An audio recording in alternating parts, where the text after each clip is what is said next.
Assalamualaikum warahmatullahi wabarakatuh. Perkenalkan, nama saya Siti Niratu Syifa, kelas 1C Prodi PGSD. Yang terhormat, dosen mata kuliah ilmu pendidikan, Bapak Dr. Mawardi SSI MPD.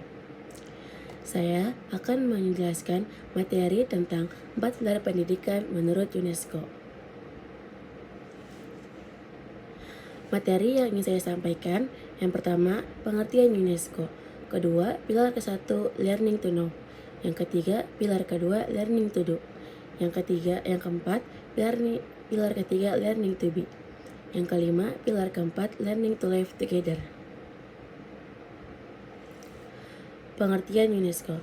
UNESCO merupakan agensi dunia di bawah naungan Perserikatan Bangsa-Bangsa atau dalam bahasa Inggris United Nations yang didirikan pada tanggal 4 November 1946 yang dibentuk oleh 43 negara. Peran UNESCO adalah mengkampanyekan kedamaian dan keamanan dengan mempromosikan kerjasama antar negara melalui pendidikan, sains, dan budaya dalam rangka meningkatkan rasa hormat universal kepada keadilan, pertahanan hukum, HAM, dan kebebasan dasar. 4 pilar tersebut, yang pertama, learning to know. Learning to know atau belajar untuk tahu mengandung pengertian bahwa belajar itu pada dasarnya tidak hanya kepada produk atau hasil belajar, akan tetapi juga harus kepada proses belajar. Dengan proses belajar, siswa bukan hanya sekedar akan apa yang harus dipelajari, akan tetapi juga memiliki kesadaran dan bagaimana mempelajari cara yang harus dipelajari itu. Pada proses pembelajaran, melalui penerapan learning to know ini, peserta didik akan dapat dan bagaimana sesuatu dapat diperoleh dari fenomena yang terdapat dalam proses.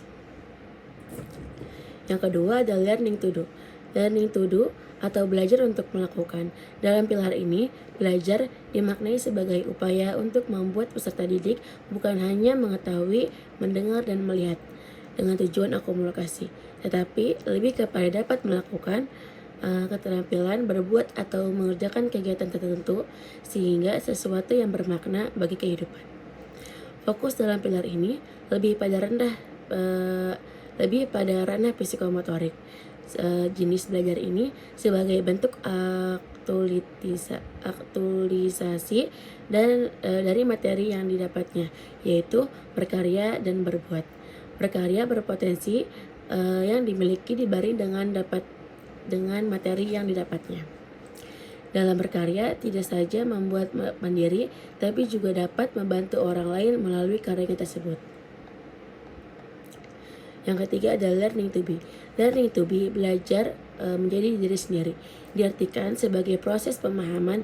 Melalui proses juga harus mengarahkan peserta didik pada jati dirinya yang utuh, sehingga mempunyai pijakan kuat dalam bertindak dan tidak mudah terbawa arus, yang pada akhirnya menjadi manusia yang seluruh aspek secara optimal dan seimbang, baik intelektual, emosional, fisik, moral, maupun religiusitas.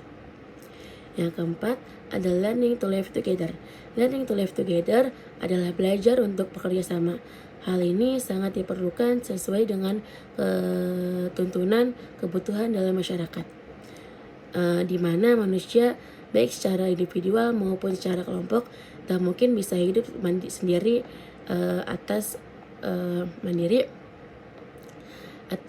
atau mengasingkan diri bersama kelompoknya. Jenis belajar ini sebagai bentuk terakhir pada pilar UNESCO yang mendidik sekaligus peserta didik agar dapat hidup bersama atau sosial di tengah-tengah arus globalisasi ego seperti hal lumrah, sehingga akan tercipta dan hal ini tidak sehat bila terus. Oleh karena itu, jenis belajar ini sangat penting agar peserta didik nanti akhirnya menjadi manusia sosial yang tidak hanya tahu, bermanfaat, berkarakter, tapi juga bersosial. Nah, dari kesimpulan materi ini adalah bahwa kita hidup dalam sebuah dunia global bersama. Banyak manusia dari berbagai bahasa dengan latar belakang etnik, agama, dan budaya. Akan nilai-nilai semisal perdamaian, hak asasi manusia, lingkungan hidup, dan toleransi menjadi aspek utama yang mesti dalam kesadaran learner. Dan learning to be seseorang agar mampu untuk berbuat dengan otoritas yang lebih besar dengan penilaian dan pribadi. Dengan demikian, tidak harus aspek apapun dari potensi seseorang seperti aspek ingatan, logika, estetika, fisik, dan keterampilan berkomunikasi. Cukup sekian materi yang bisa saya sampaikan. Kurang lebihnya mohon maaf. Wassalamualaikum warahmatullahi wabarakatuh.